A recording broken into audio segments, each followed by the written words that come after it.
donde la fe se mezcla con la política y la memoria se convierte en moneda de poder, las decisiones que parecen divinas a menudo nacen en despachos, no en altares.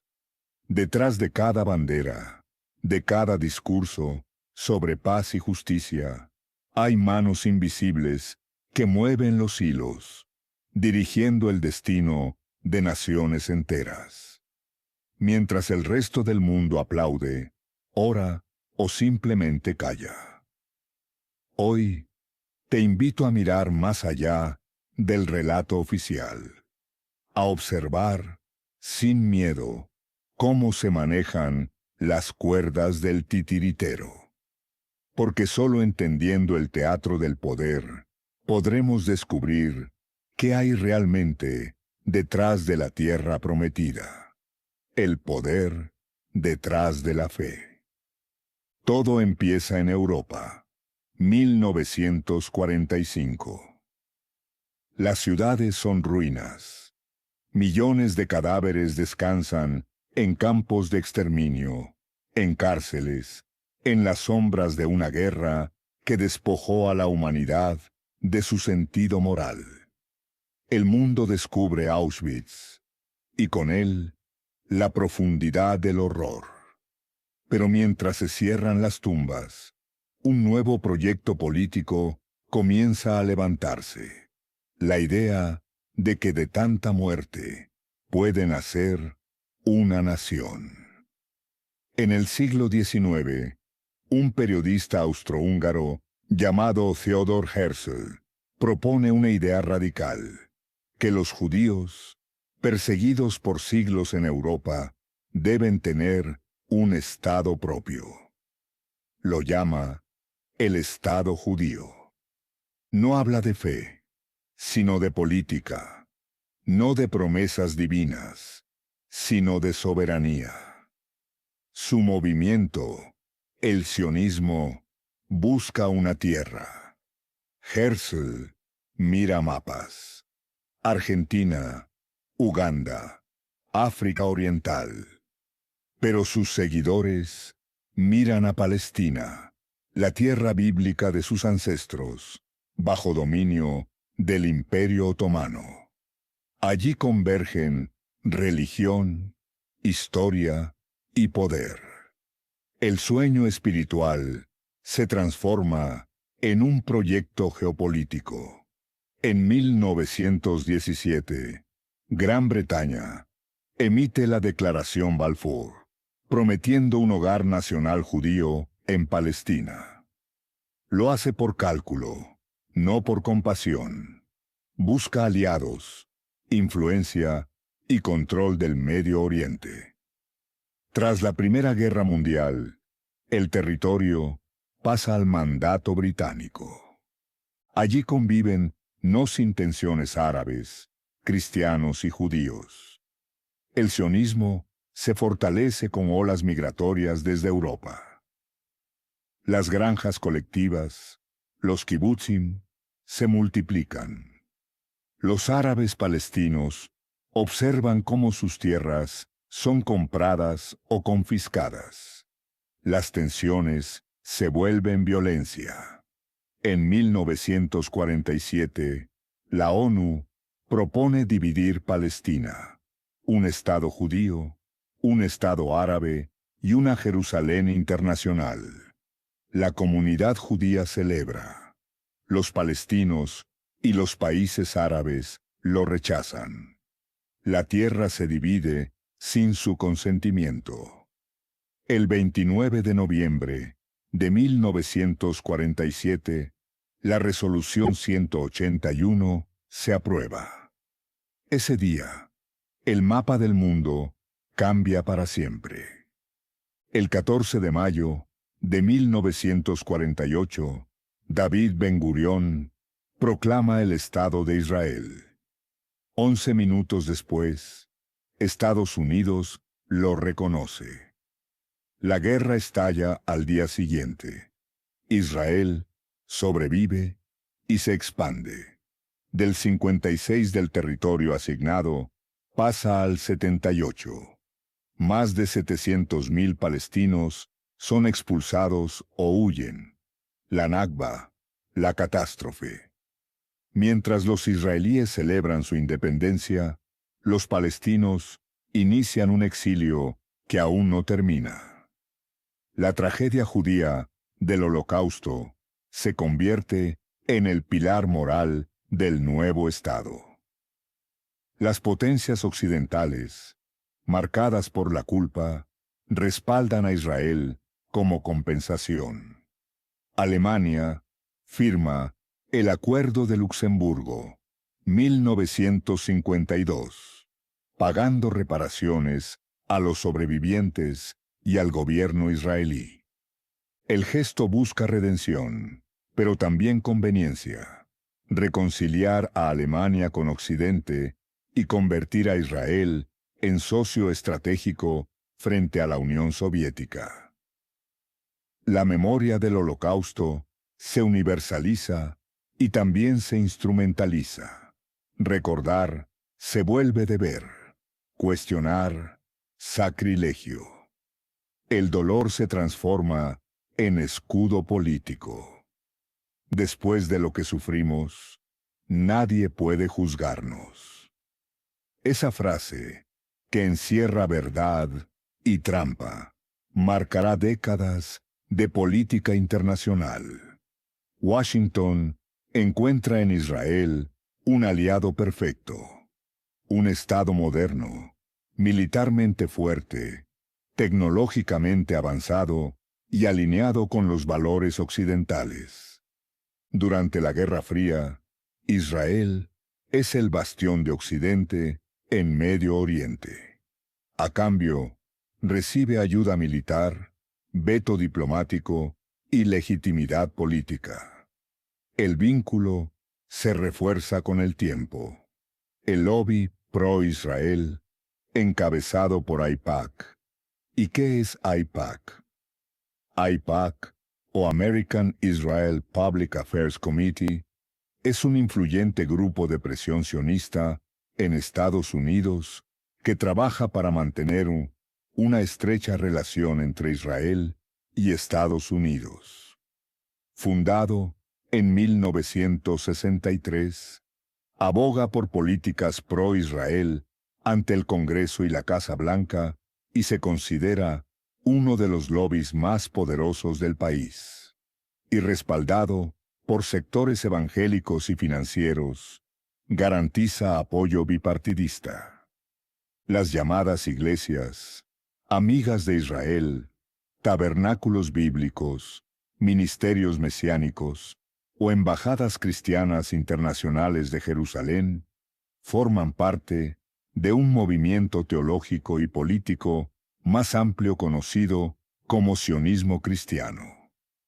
Este movimiento cree que el retorno del pueblo judío a la tierra prometida cumple una profecía bíblica y que el apoyo a Israel es una obligación divina para los cristianos. En palabras simples, ayudar a Israel es acelerar el plan de Dios.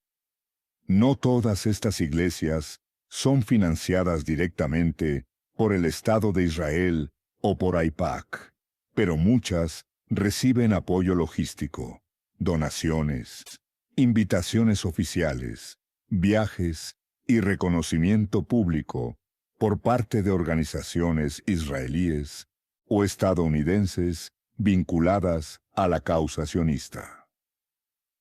En Estados Unidos, el evangelismo político tiene una enorme influencia electoral. Líderes como Jerry Falwell, Pat Robertson o más recientemente John Hagee, fundador de Christians United for Israel, CUFI, han convertido el apoyo a Israel en un pilar ideológico de la derecha cristiana estadounidense. Christians United for Israel, CUFI, por ejemplo, es una de las organizaciones pro-israelíes más grandes del mundo, con millones de miembros y acceso directo al Congreso.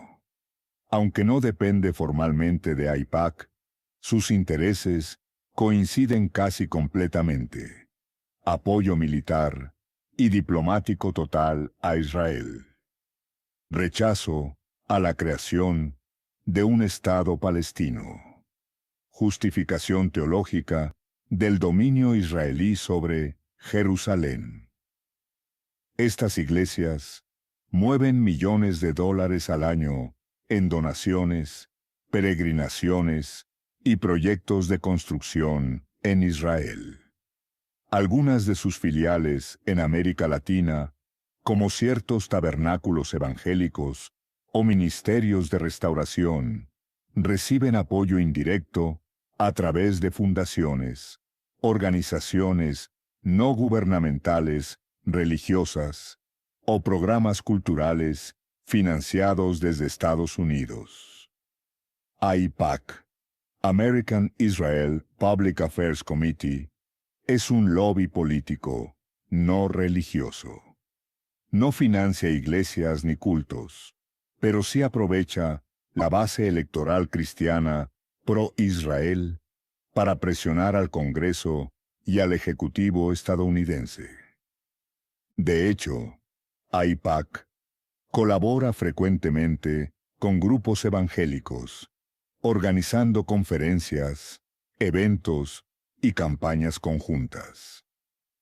El esquema es el siguiente: los evangélicos movilizan votos y apoyo moral. Dios bendice a Israel. Los políticos responden con ayuda militar y veto diplomático. Y AIPAC articula el puente financiero y legislativo. En ese sentido, aunque no haya una financiación directa de iglesias, como el Tabernáculo Bíblico Bautista, por parte de AIPAC o el gobierno israelí, existe una convergencia de intereses, alimentada por donaciones privadas estadounidenses, programas de cooperación religiosa y una narrativa compartida entre cristianos sionistas y defensores de Israel. Desde los años 80, y especialmente después del fin de la Guerra Fría, el sionismo cristiano se expandió en América Latina. Israel y sus aliados entendieron que las iglesias evangélicas latinoamericanas eran una herramienta de diplomacia blanda. Influían en millones de fieles, tenían poder mediático y crecían más rápido que las iglesias tradicionales. A través de viajes, conferencias y canales de televisión cristianos, se promovió una visión teológica que mezcla religión con política exterior. Bendecir a Israel es bendecir a tu nación. Quien maldice a Israel será maldito. Génesis 12:3, usado como lema en muchos púlpitos. En países como El Salvador, Guatemala, Brasil o Colombia, líderes evangélicos han impulsado políticas exteriores favorables a Israel, incluso trasladando embajadas a Jerusalén o votando con Estados Unidos en la ONU. Todo bajo un marco religioso que esconde una agenda geopolítica. Israel ya no es solo un país, es parte de la arquitectura del poder estadounidense. Detrás del discurso moral hay una alianza de intereses: petróleo, tecnología, armamento, inteligencia. La política se convierte en simbiosis. El fenómeno de las iglesias amigas de Israel no es un accidente espiritual. Es el resultado de una alianza entre fe, poder y estrategia. Israel obtiene legitimidad moral y apoyo diplomático. Estados Unidos asegura influencia regional. Y los líderes religiosos obtienen visibilidad, recursos y una causa divina que moviliza multitudes. El problema es que esta alianza transforma un conflicto político y humanitario en una guerra sagrada. Se pierde el sentido crítico y se legitima cualquier acción o ocupación, bombardeo, bloqueo, como parte del plan de Dios. Cuando la fe se mezcla con el poder, la verdad suele ser la primera víctima. Las manos que se levantan en oración por Jerusalén no siempre saben a qué poder sirven. Entre la Biblia y el lobby, entre la fe y la geopolítica, Israel ha tejido una red donde los pastores sustituyen a los diplomáticos y los altares se confunden con embajadas. Mientras tanto, la palabra paz sigue resonando en los templos, pero en las calles de Gaza solo se escucha el eco del silencio. 70 años después, el relato ha cambiado. Israel es una potencia nuclear, con una economía tecnológica avanzada y uno de los ejércitos más sofisticados del mundo. Pero su identidad sigue anclada en el trauma del pasado, la idea de un pueblo eternamente amenazado. Ese miedo histórico, transformado en doctrina política, ha justificado la ocupación, los asentamientos y las guerras. Las víctimas del ayer se convirtieron en guardianes del poder.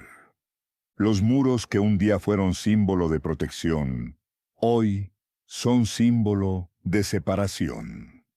El mundo occidental, que un día permitió el genocidio, hoy calla ante nuevas atrocidades. Las potencias que hablaron de derechos humanos sostienen con sus armas la ocupación de otro pueblo. Y así, la historia se repite con los papeles invertidos. El sufrimiento no otorga inmunidad moral. El dolor de un pueblo no puede ser la condena de otro. La memoria debe servir para advertir, no para justificar.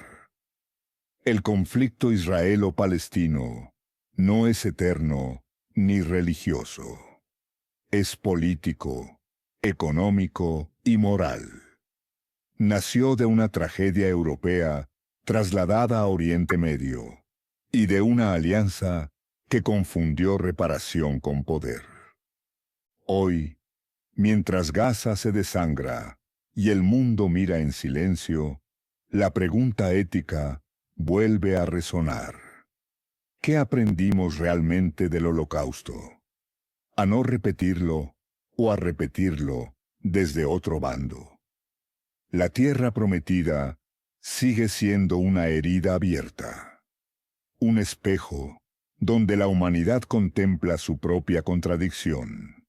Cómo el dolor puede transformarse en arma, cómo la memoria puede volverse poder, y cómo la justicia, tantas veces invocada, sigue esperando su turno. La historia del sionismo y del Estado de Israel no es solo la historia de un pueblo, es el espejo donde el mundo refleja su propia contradicción. La capacidad humana de transformar el dolor en poder, la fe en política y la memoria en argumento. Entre la culpa y la conveniencia, entre la devoción y la estrategia, se ha construido un relato donde la verdad depende de quien la narre y la justicia de quien la financie.